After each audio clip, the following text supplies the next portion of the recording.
थाहा छ, हाम्रो ब्रह्माण्डलाई चलाउने एउटा गोप्य भाषा छ, अदृश्य नियमहरूको एउटा कोड। आज हामी त्यही कोडलाई क्र्याक गर्नेछौँ, त्यही भाषाको पर्दाफास गर्नेछौँ। एकछिन सोच्नुस् त, एउटा यस्तो संसार जहाँ नाप्ने कुनै साझा नियम नै छैन। कोही हातले नापिरहेको छ, कोही आफ्नो पाइलाले। अब यस्तोमा केही बनाउन खोजियो भने के होला? पुरै केयस, होइन त? जताततै भ्रम, असहमति अनि प्रगति त ठप्पै।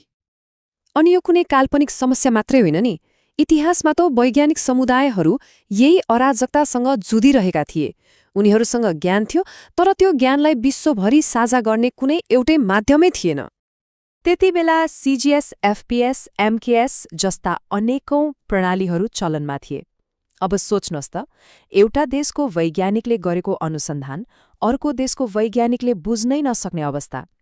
यसरी त विश्वव्यापी प्रगति लगभग असम्भव नै थियो। अब विज्ञानलाई एउटा विश्वव्यापी भाषा चाहिएको थियो, वास्तविकतालाई वर्णन गर्ने एउटा साझा भाषा।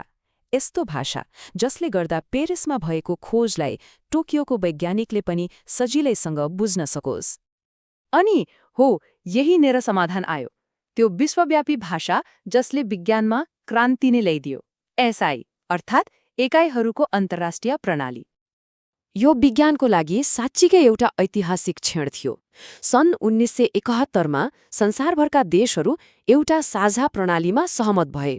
यसले विश्वव्यापी विज्ञान र व्यापारको लागि नयाँ ढोका खोलिदियो अनि सहकार्यलाई त यति सहज बनायो कि पहिले कल्पना पनि गर्न सकिँदैन थियो।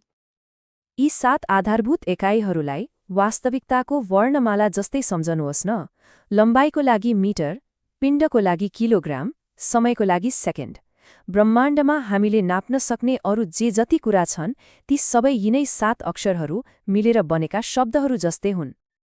ल, हामीसँग भाषा त भयो। अब हामीलाई चाहियो यसको व्याकरण, परिशुद्धताको व्याकरण। किनभने विज्ञानमा उत्तर पाउनु मात्रै ठूलो कुरा होइन, त्यो उत्तर कत्तिको सटिक छ भन्ने कुरा थाहा पाउनु पनि उत्तिकै महत्त्वपूर्ण हुन्छ। हो, यही नेर आउँछ सिग्निफिकेन्ट फिगर्स, अर्थात् महत्त्वपूर्ण अङ्कको कुरा। यो कुनै सङ्ख्याको खेल मात्र होइन, यो त वैज्ञानिक इमान्दारी हो।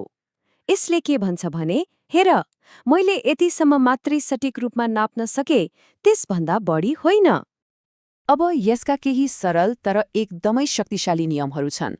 जस्तै 0 बाहेकका सबै अङ्कहरू मतलब 1 देखि 9 सम्मका सधैँ महत्त्वपूर्ण हुन्छन्। दुईवटा महत्त्वपूर्ण अङ्कको बीचमा आउने शून्यहरू पनि महत्त्वपूर्ण नै हुन्छन्। तर खास कन्फ्युजन त तब सुरु हुन्छ जब शून्यहरू अन्त्यमा आउँछन्। यो भनाइले एउटा आधारभूत सत्यलाई समात्छ।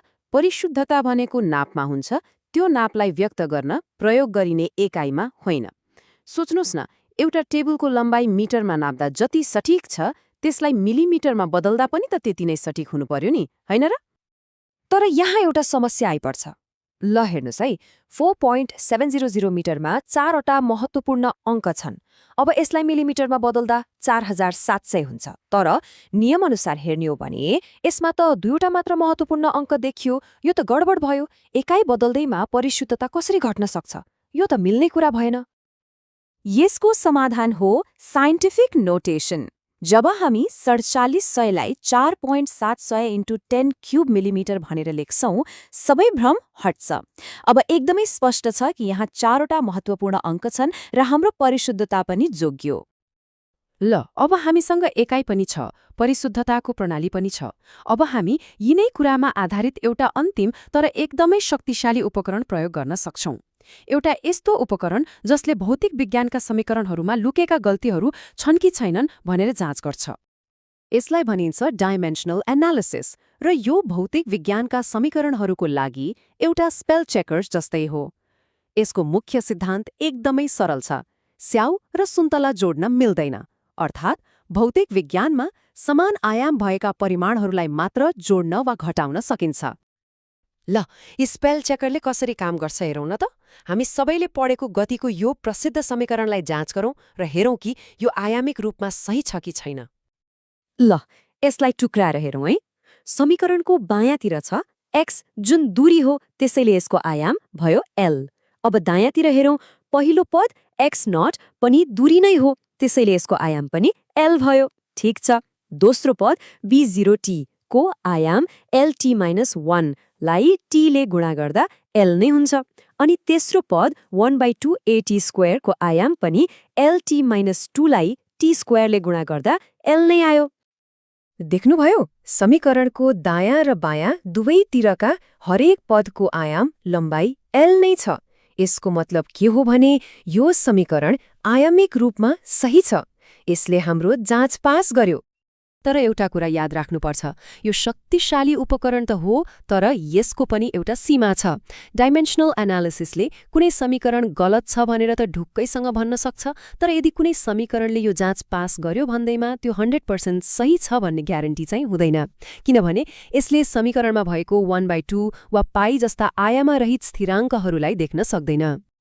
त्यसो भए आज हामीले मापनको भाषा, त्यसको व्याकरण र त्यसलाई जाँच्ने तरिका पनि हेर्यौं। यी नियमहरू किताबका पानामा मात्रै सीमित छैनन्, यिनीहरू त वास्तविकताको संरचना बुझ्ने माध्यम हुन्।